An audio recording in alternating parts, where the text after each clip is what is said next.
পাকিস্তানে আটক বাংলার জওয়ান বুধবার থেকে সীমান্তের ওপারে বন্দী পুনম কুমার সাউ আর তার রিশার বাড়িতে বাড়ছে উদ্বেগ। জওয়ানের স্ত্রীর দাবি স্বামীর কোনো খবরই পাচ্ছেন না, তাই যাচ্ছেন পাঠানকোট।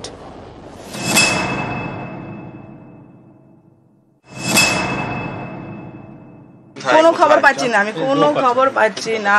তো কি হচ্ছে 6 দিন থেকে? তাহলে আমি যদি এইটুকু কথা জানতে পারতাম কি হ্যাঁ উনি ঠিক আছেন, তাহলে আমার আপনার মনে হয় আমি এই কন্ডিশনে যেতাম? সবাই আসছে, সবাই বলছে, কিন্তু কারবাইটা কি হচ্ছে এটা তো কেউ জানাবে রে বাবা আমাকে।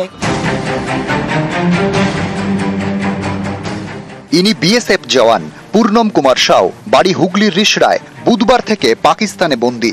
শুধু এইটুকু খবর পেয়েছে পূর্ণমের পরিবার, ব্যাস এইটুকুই। পূর্ণম কেমন আছেন, কোথায় আছেন, কি করছেন, কবে দেশে ফিরতে পারবেন, ভারতে ফেরাতে কি কি পদক্ষেপ করা হচ্ছে, রিষড়ার জওয়ানের বাড়িতে এইসব প্রশ্নই ঘুরপাক খাচ্ছে। মিলছে না উত্তর, বাড়ছে উদ্বেগ। জওয়ানের রিষড়ার বাড়িতে থাকেন মা, বাবা, স্ত্রী, 8 বছরের ছেলে, স্ত্রী অন্তঃসত্ত্বা।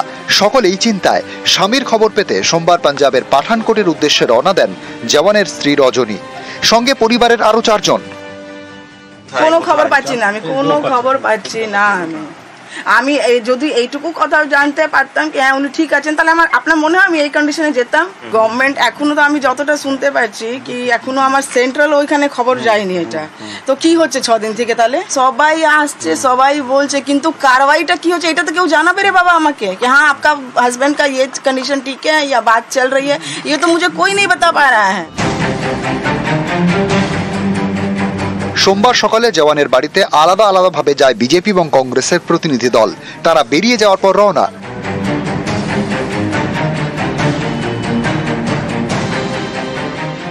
আমি এখানে গিয়ে সিওর সাথে দেখা করব, তারপরে দিল্লি যাব। আমি যদি উনি আমার কোনো হেল্প না করেন তাহলে আমি ওখানে দিল্লি বেরিয়ে যাব।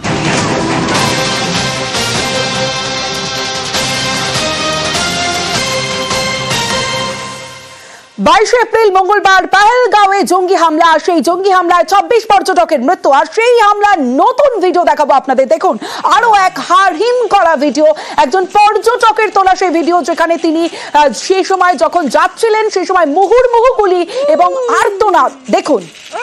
আল্লাহু আকবার, আল্লাহু আকবার, আল্লাহু আকবার। দেখো पैर लंबा करो।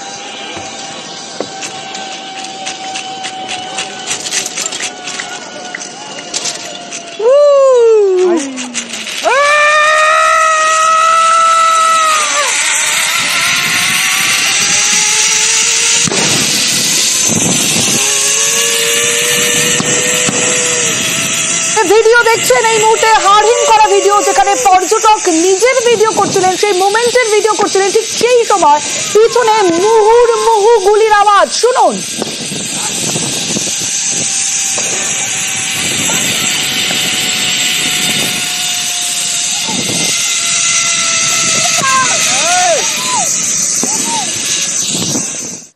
প্রথমে পর্যটক কিছু বুঝতেই পারছিলেন না, কিন্তু যে সময় তিনি ভিডিওটা ক্যাপচার করছিলেন ঠিক সেই সময় মোবাইলে যখন এই ফ্রেম ক্যামেরা বন্দি করছিলেন, ঠিক সেই সময় পিছনে মুহুর্মুহু গুলির শব্দ এবং বাঁচাও বাঁচাও সেই আর্তনাদ, সেই ভিডিওতে হাড়হিম ভিডিও। সেই দিন 22 এপ্রিল যেদিন এই ঘটনা ঘটে, যেখানে জঙ্গি হামলা হয়, 26 জনের মৃত্যু হয়, ঠিক সেই দিনে আরো একটি হাড়হিম ভিডিও প্রকাশ্যে।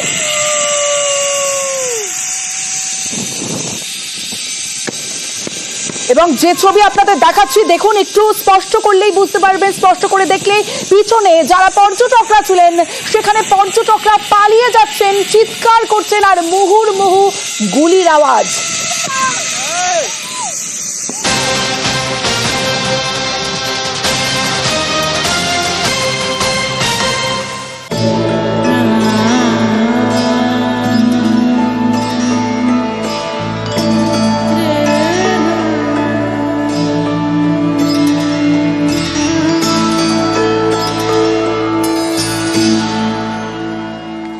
কাউন্টডাউন স্টার্ট, মাঝে আর মাত্র একটা দিন, তারপরে বুধবার সেই মাহেন্দ্রক্ষণ। অক্ষয় তৃতীয়ার দিন দীঘায় জগন্নাথ মন্দিরের উদ্বোধন। দীঘায় মুখ্যমন্ত্রী মমতা বন্দ্যোপাধ্যায় আজই পৌঁছে গিয়েছেন। আজও যজ্ঞ রয়েছে, যে রীতি মেনেই সেখানে ইতিমধ্যেই যে পুজো, সেই পুজো শুরু হয়ে গিয়েছে, যজ্ঞ শুরু হয়ে গিয়েছে, আগামীকালও যজ্ঞ রয়েছে এবং মুখ্যমন্ত্রী মমতা বন্দ্যোপাধ্যায় সেই প্রস্তুতি, শেষ মুহূর্তের যে প্রস্তুতি, সেই প্রস্তুতি সরে জমিনে মমতা বন্দ্যোপাধ্যায় আজই পৌঁছে গিয়েছেন। আগামীকালও যজ্ঞ, আর সেই যজ্ঞে মুখ্যমন্ত্রী মমতা বন্দ্যোপাধ্যায় তিনি উপস্থিত থাকবেন। আর বুধবার দ্বার উদ্ঘাটন, সেই মাহেন্দ্রক্ষণ দীঘার জগন্নাথ মন্দিরের উদ্বোধন।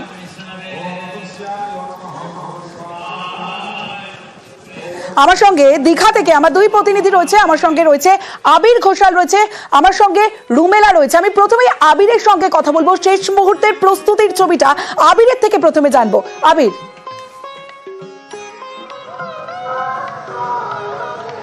দেখো, কিছুক্ষণ আগেই মুখ্যমন্ত্রী মমতা বন্দ্যোপাধ্যায় তিনি নিজেই তদারকি করতে বেরিয়েছিলেন যে শেষ মুহূর্তের প্রস্তুতির জায়গা ঠিক কি রকম।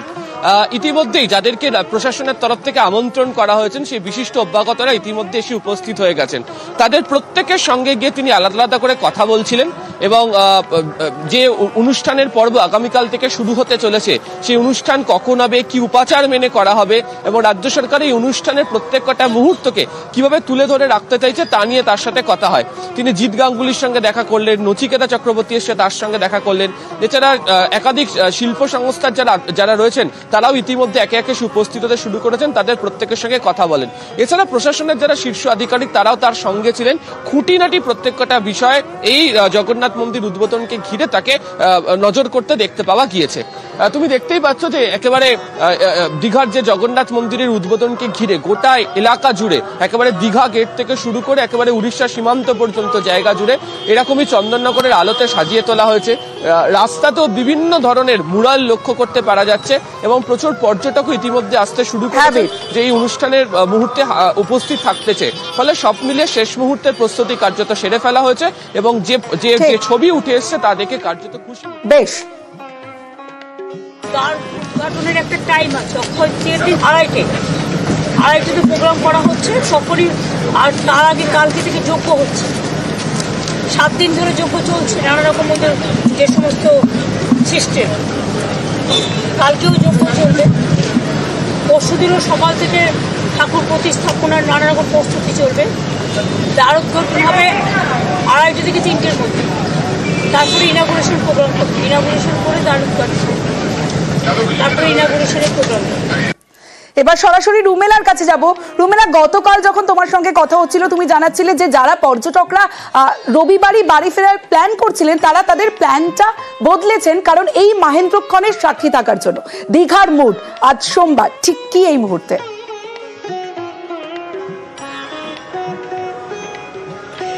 দেখো, রবিবার সপ্তাহান্ত এবং তারপর রবিবার যারা বাড়ি ফিরছিলেন, মানে সোমবার থেকে যাদের কাজে জয়েন করার কথা ছিল তাদের কথা গতকাল বলছিলাম, কিন্তু আজ সোমবারও আমরা দেখতে পাচ্ছি পর্যটকরা আসছেন। এরকম সোমবার দীঘা এর আগে কবে দেখেছে এটা কিন্তু ভাবতে একটু সময় নিতেই হবে। তার কারণ যদি কোনো লং উইকেন্ড থাকতো, কোনো ছুটি ছাটার সময়, তখন আমরা দেখেছি যে সপ্তাহের প্রথম কাজের দিনে দীঘায় সাধারণ মানুষ ভিড় জমাতে, কিন্তু এবারের ভিড়টা একেবারে এই জগন্নাথ ধামকে কেন্দ্র করে। এই জগন্নাথ ধাম এই মুহূর্তে সেজে উঠেছে আলোর মালায়। যে কথা কিছুক্ষণ আগেই আবির বলছিল, চন্দননগরের আলোয় সাজিয়ে তোলা হয়েছে এই মন্দির। এবং একটা ছোট্ট ছবি দেখাই না, তাদের সঙ্গে কথা এই মুহূর্তে বলতে পারবো না কারণ তারা খানিকটা আড্ডায় ব্যস্ত। এই ছবি জেনারেলি আমরা শ্রীভূমি স্পোর্টিং এর বাইরে কিংবা সুরুচি সংঘের বাইরে দেখে থাকি। এখানে মন্ত্রীরা রয়েছেন এবং তারা নিজেদের মধ্যে আড্ডায় ব্যস্ত। আমরা কথা বলতে পারছি না তাদের সঙ্গে কারণ এই মুহূর্তে তারা তাদের মতো করে এই সন্ধ্যেটা কাটাচ্ছেন। আর হাতে একটা দিন মাঝে সময় বাকি। মন্ত্রী চন্দ্রিমা ভট্টাচার্য, সুজিত বসু, অরূপ বিশ্বাস, স্নেহাশিস চক্রবর্তী তারা রয়েছেন এবং এই মন্দিরে এই মুহূর্তে যা যা ওই শেষ মুহূর্তে যেটুকু কাজ বাকি রয়েছে, যেটুকু টাচ বাকি রয়েছে সেগুলো পরিদর্শন করছেন, খতিয়ে দেখছেন তারা। বেশ, ধন্যবাদ।